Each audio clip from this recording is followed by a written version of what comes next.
It's Jane Johnston with the Briar Hill Group at Remax Camosa and host of Vancouver Island Time and now Community Talks. We're on daily at 4:30. Today we are, hold on one second, I just have a bit of an issue. Save changes. Okay. Today we are talking with Darrin Bridge. Darrin is a coach with Guardian Coaching and Consulting. She's going to be talking to us about turning followers into leaders. Welcome, Darrin. Hi, Jane. Thank you so much for having me. What a great introduction. Sorry about that. I had an error all of a sudden. No way. I love it. People just roll through and this, the show must go on. So thanks. So tell me what kind of coaching and consulting you do exactly. Yeah, thanks. It's always a bit of a loaded question, I think, for any coach in particular to be asked, like, tell me about what you do. And I really love my tagline, I think really says it all, is that I turn followers into leaders. And if you go to my LinkedIn profile after that, I say who get paid. Right. So the kind of coach I am is working with people to be the leader that they are everywhere in your life. To me, I don't care if you lead a family, if you lead a business, an entire corporation, or your finances, right? That being the leader that we know we can be is really what it's all about. And yeah, sorry, go ahead. Well, I was going to say one of the issues that I found in real estate is really you have to be a leader for your clients.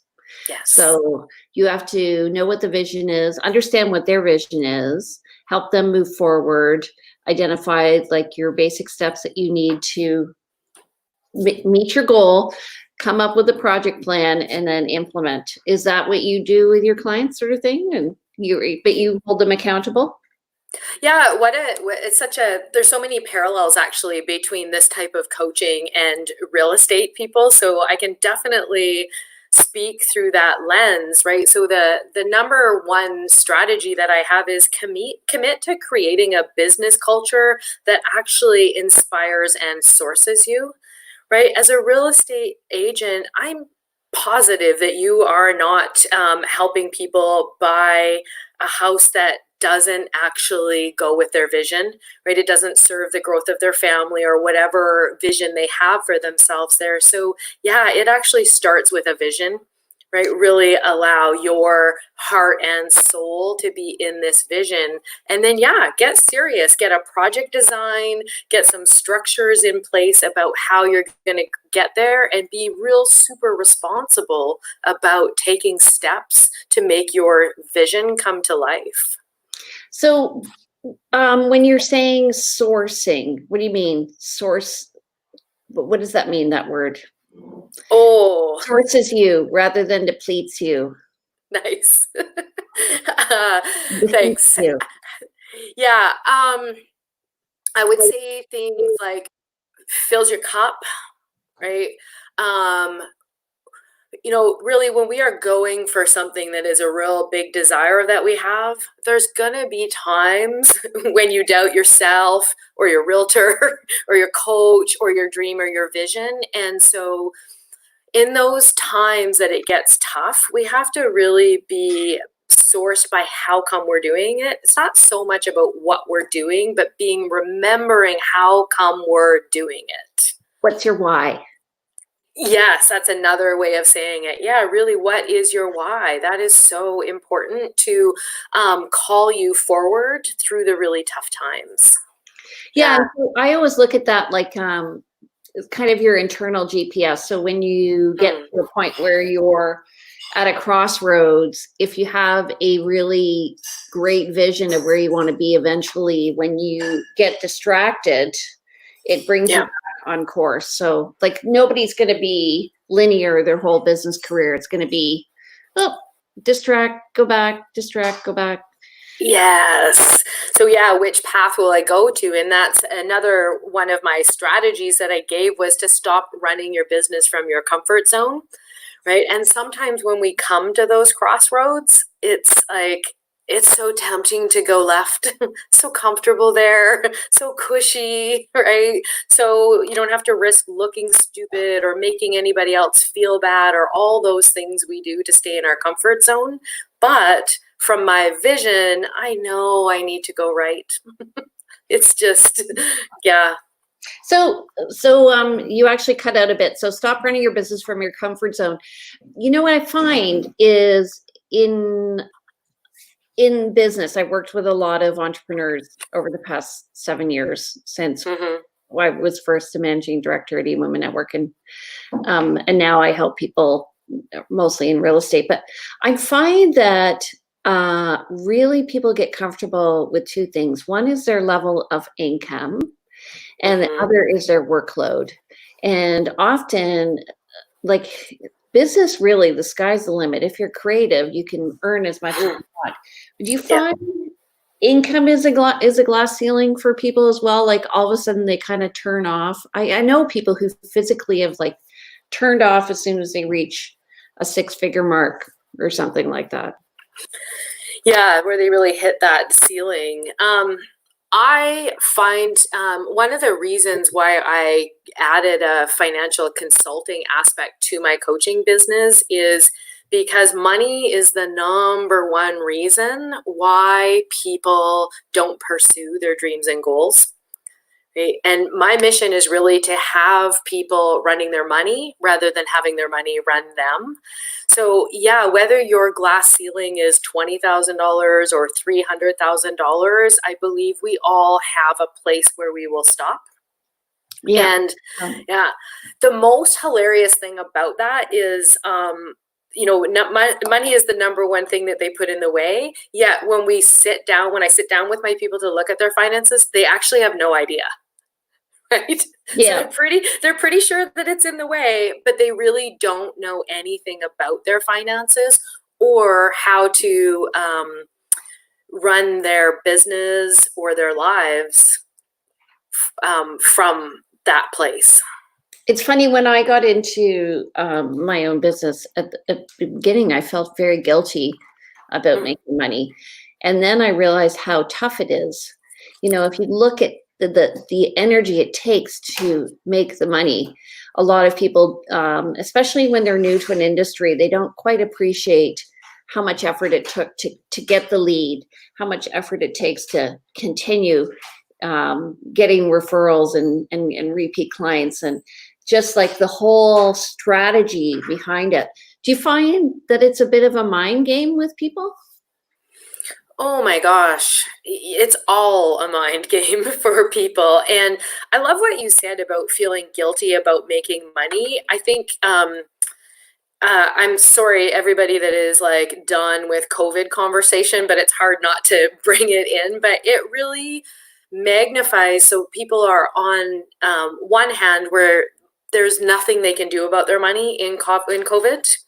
Right. And then on the other side, the people that nobody is looking at, the people that actually are thriving and then feeling guilty about it, right? For somehow I shouldn't be. And I don't think COVID makes that any different. I think it actually amplifies it and magnifies that it's actually about your relationship with the money. Yeah. Right? You know, the biggest lesson for me was just that the money is a tool, and I shouldn't feel guilty if I can use the tool to help people. But prior to that, I grew up in quite a left-wing socialist house, and my mom didn't have money; she had influence. But we got a lot of opportunities through influence, but not money. So she drove a Dodge Omni, and I remember when we went to buy our house, I felt guilty because we were buying a nice house. So funny. Totally. Yeah. I find that someone asked me once, well, what does leadership have to do with the amount of money that you make? Or like, how do those go together? But really, it is a lot of beliefs that we have are handed to us. Right. Yeah. And including our beliefs around money. Right. And so when our parents lovingly hand those to us, right, they really want us to have the best with it. And we make that our normal or the way it is in the world. Right. And when we get there, we're like, oh, that might not actually work for me. Maybe that worked for my mom. Maybe that works for my sister. I don't know. But does this belief around how money works or how it works for me, does that actually serve me in my life or business? So the power of coaching in with your finances is we actually have a look at those beliefs. And just because it was handed to you, you actually can pick a new one, right?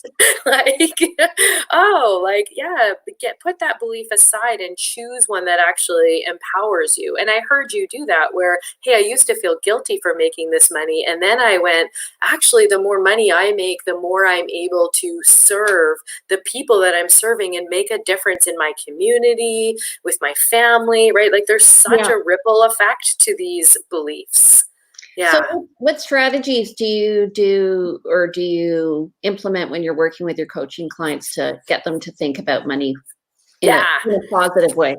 Yeah, great question. My first strategy is let's get real about your finances. We need to actually know how much money is coming in, how much money is out. Those are the facts.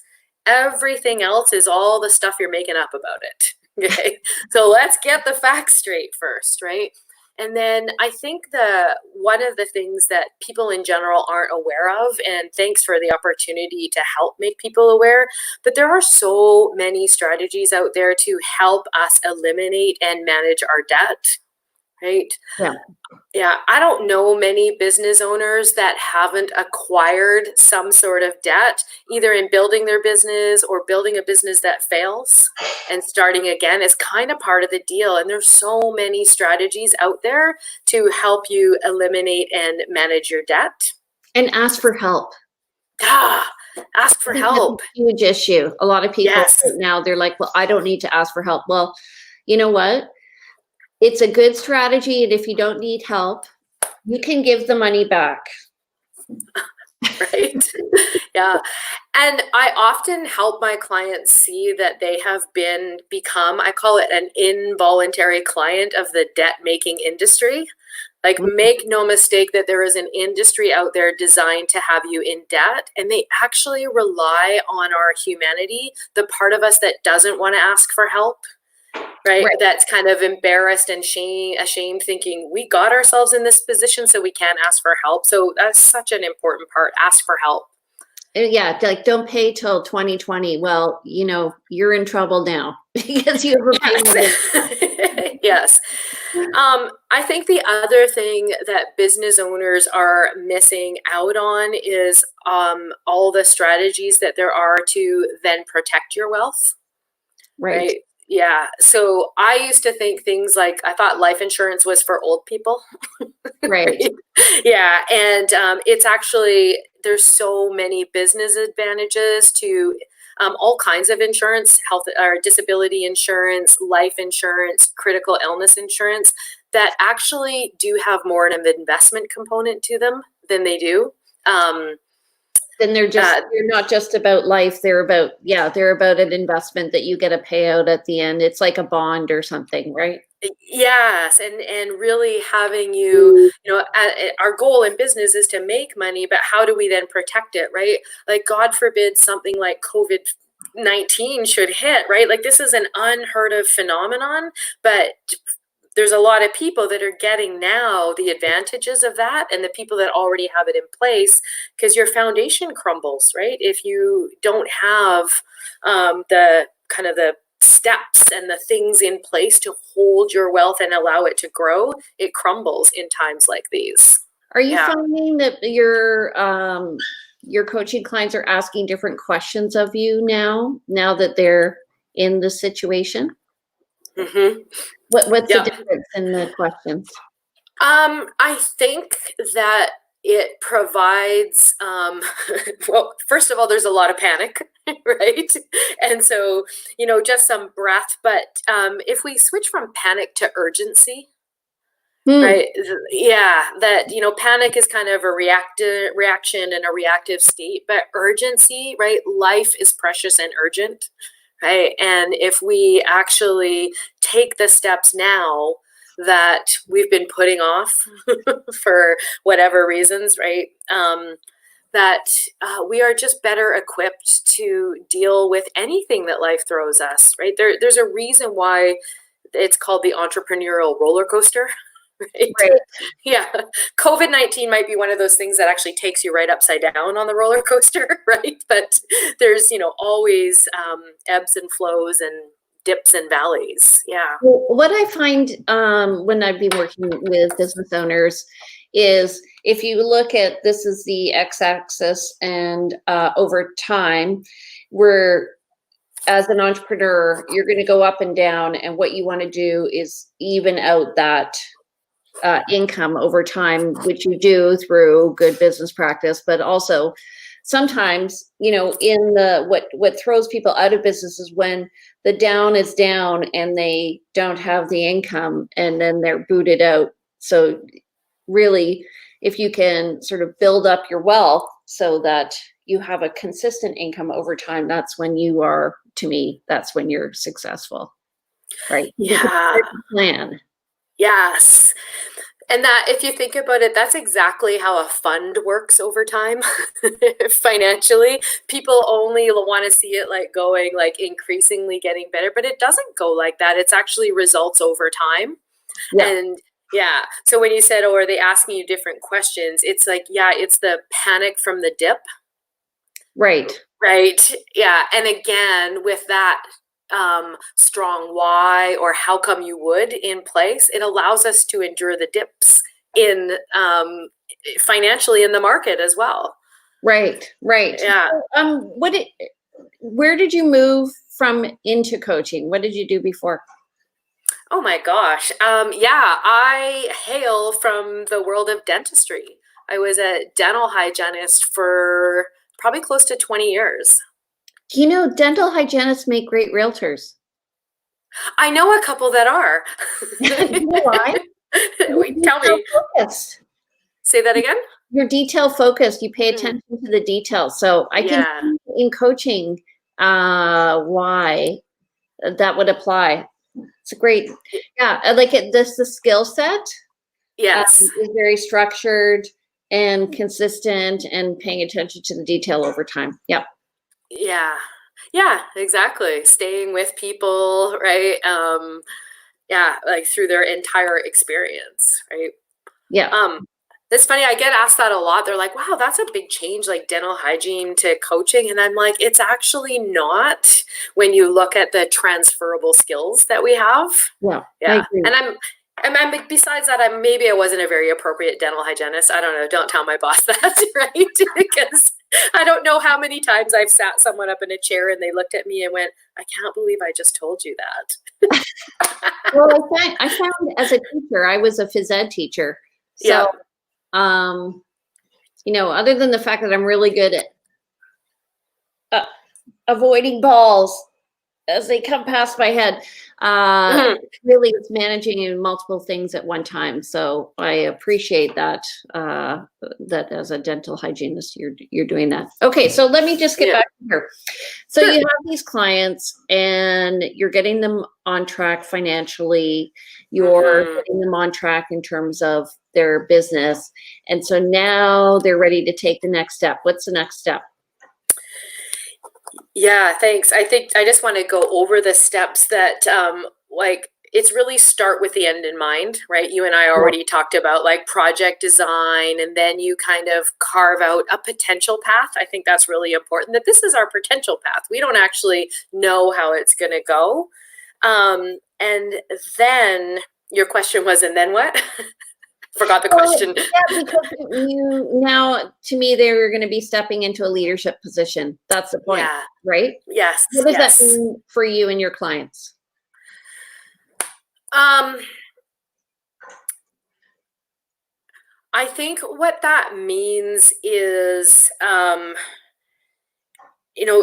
sorry. So first of all, is creating a vision bigger than you know how.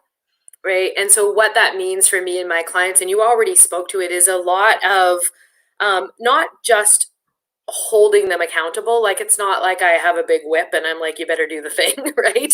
But working with them to create that accountability system in their own life. Yes. Yeah. we have this saying where it's like, hey, if you want to get up and go to the gym and work out every day, you know the friend not to ask, right?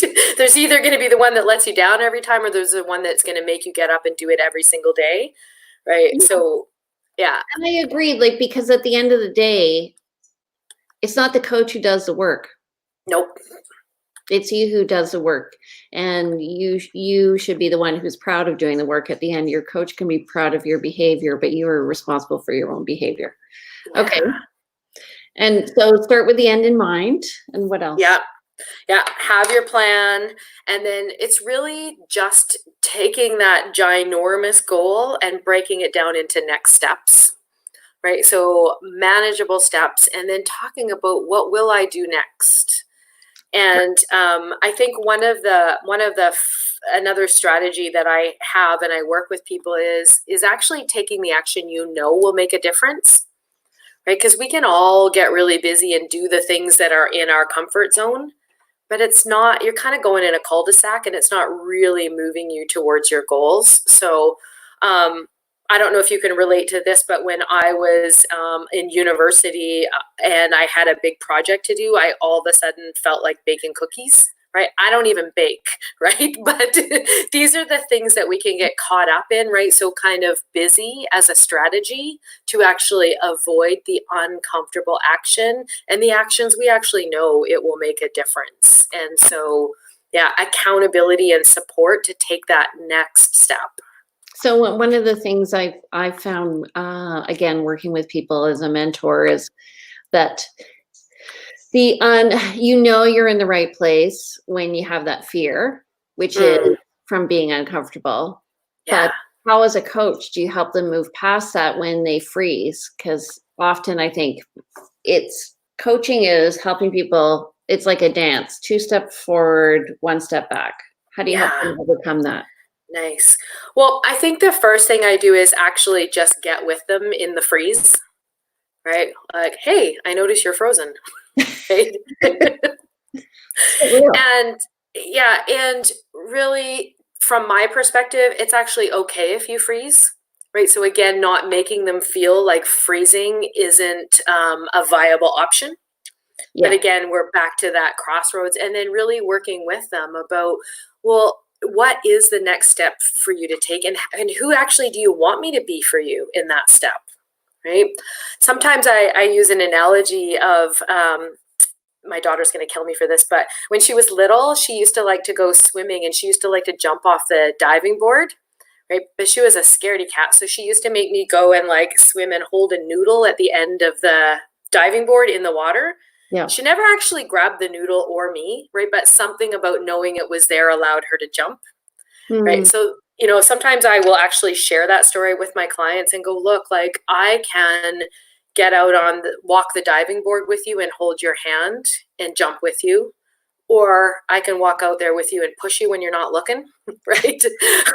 Or I can get in the pool and hold the noodle, right? Like, what do you actually need to take that next step? Yes. Somebody's saying here, my kitchen calls to me every time I have a task to do that.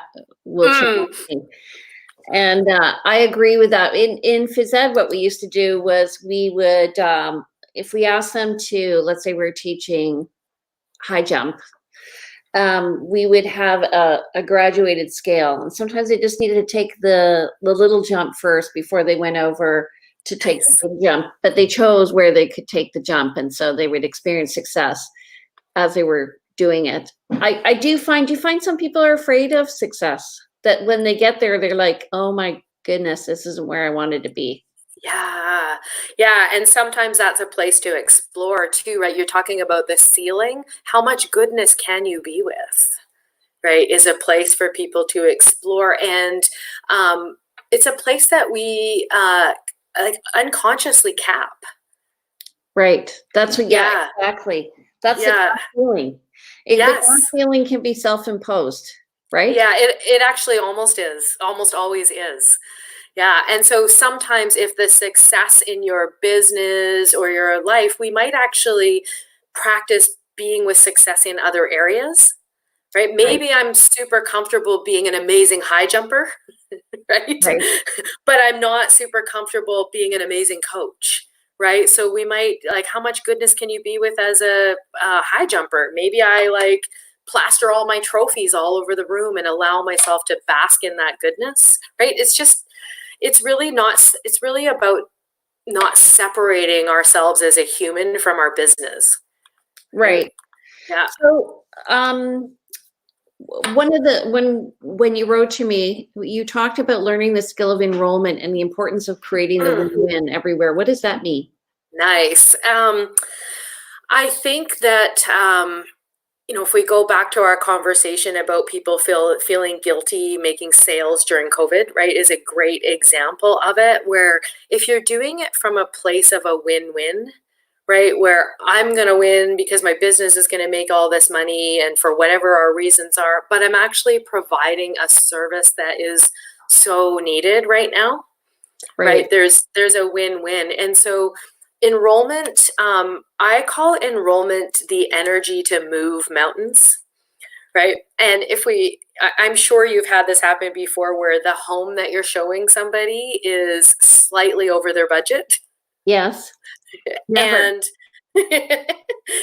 and they're like, no, can't. But and they know in their heart of hearts that this is actually their vision come to fruition. Yes. Yeah. And it's like, I could let you allow $10,000 to get in the way of everything that you wanted, right? Or I can support you to say yes to yourself, right? And and so that's what enrollment is actually like, not like creepy car salesman, like, I don't get anything if you buy this car, right? You do. Yes. Right? Yeah. And you also get the home of your dreams and the life that's actually in your vision, right? That's funny you say that, because I have a client who refers me a lot of business, and I asked somebody, I said, why did you choose me as your realtor? And she said, my friend told me you would help him find a dream home.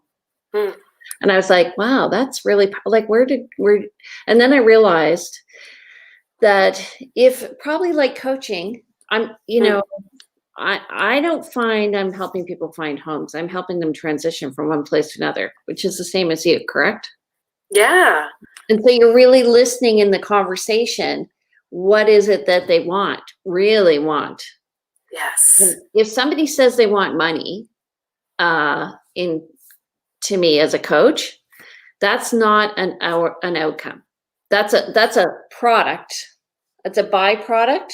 Yes. Of everything else, right? Yes. So when somebody says, I want, this vision, the vision in a house costs money, and you're right. Sometimes the money is, but you have to refine the vision. So, do you find that that's a breakthrough when people stop talking about, I want to make $1 million? It's not the $1 million. No. It's what you do with the $1 million. Yeah. It's value, right? It's just about the value, and the money might be a measurement that you have created that value or that experience, right? Like, you're not selling a home, you're selling a vision, right? An experience that people want for, sometimes for the rest of their lives, sometimes for the duration of their family. And we already talked about that predictably human beings come to a crossroads and they go left because it's more comfortable, right? Our job as a realtor and as a coach is to actually go, hey, I know it's really comfortable to go left, but the thing that you told me you wanted is this way, right? Yeah. So will you let me go right? And again, do you want me to push you off the diving board? Do you want me to hold the noodle, or do you want me to hold your hand and jump with you? Because this is my job, is to be your partner right now. Yeah, and ask the difficult questions, right? Yeah. Why are we looking at character homes and standing in a modern one? I've asked that. Totally. So who's your ideal client then? My ideal client, I talk about this, and I say my ideal client is someone that has a vision to serve and a mission by which they will serve it. So if you have that thing already, you're rolling. If you don't have that thing, I will help you create it, right? But like I said, it's predictable that people will stop when it gets tough and go left when they want to go right. And so without that really strong vision about, who they want to serve and how they want to serve it, like really their vision and their mission, it doesn't really matter anyways. And, financially, if you don't have the foundation in place and you're building your house on top of it, when times are tough, it'll crumble, right? So they're really the same thing. Yeah. Yeah. Yeah. It's funny. I've done a lot of personality profiling in my business, and I'm analyzing you, and I'm thinking, a blueprint nurturer. So you like the systems and guiding people to a successful finish, so that they achieve what makes them tick. Is that right? Yeah, it's really a blend of like heart and rigor. What I get a lot is people say it's home and edge, right? Like I can really be this beautiful space, like take your shoes off, make yourself comfortable, be at home. But then the edge is I'm going to ask the question or say the thing or challenge you in a way that makes a difference. Yeah. So how has your business changed through COVID-19?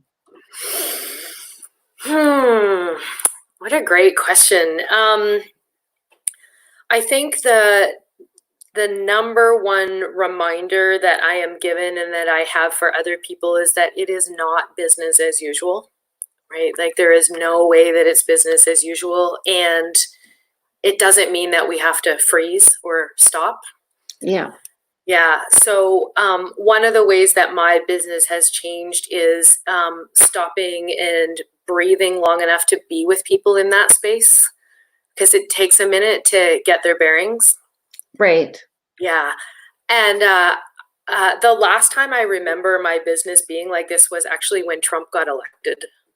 Oh, interesting. Yeah, I work with a lot of American clients, and it's a similar experience, right? There's this, oh my God, the world has changed. Right? Yes, and the ground has fallen beneath us. The ground has fallen. Yeah. Got to get some wings. Yeah. And the other thing is, though, from a coaching perspective, this is actually where we live and where we serve our clients from anyways, is on the edge of your comfort zone, creating in the unknown. So on the one hand, it's no different. Right. Yeah. But on the other hand, remembering to be sensitive that people are having different experiences to COVID. Some people think it's amazing. And then, all the way to people have, I had a client this morning whose grandmother died yesterday from COVID.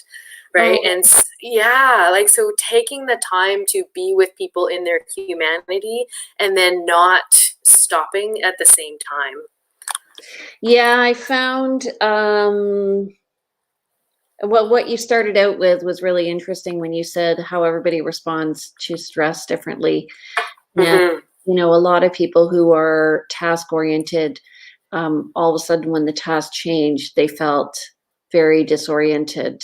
And the people who have a bit of shiny object syndrome have enjoyed this because it's been a new experience. But now I was thinking, gosh, is it 6 weeks? Yeah. Yeah. And I'm reviewing, posts that I made a month ago, how different it's all been. And just feels like we're kind of starting in Canada or in BC to come out the other end in a positive way. And my kids are getting a lot of pressure from their friends to be social, and we're trying to temper it. And so just as a parent, it's been like, whoa, Yeah. But as a business owner, I guess the only thing and working with my clients, I've just tried to sort of say, okay, here's what's happening. Here are the next steps. Same as you. Where do you want to go? Yeah. A couple things I found really helpful for my clients is I work with this other team of coaches, and we developed a tool to help people really get clear what their uncertainty cycle is. Oh, Right, interesting. because like we said, there's a way in which we all respond to fear, and it's happening in the moment in COVID, but we're helping them see how this actually happens all the time, right? So whatever you're doing right now is actually how you react in uncertainty. And so having people look, are the actions you're taking actually going towards your greater goals, or are the actions you're taking designed to get you back into certainty? Right. Right, which actually doesn't exist. Huh. That's Right, interesting. like there's no such thing as absolute certainty. We never actually know. We never actually have control, but we think we do.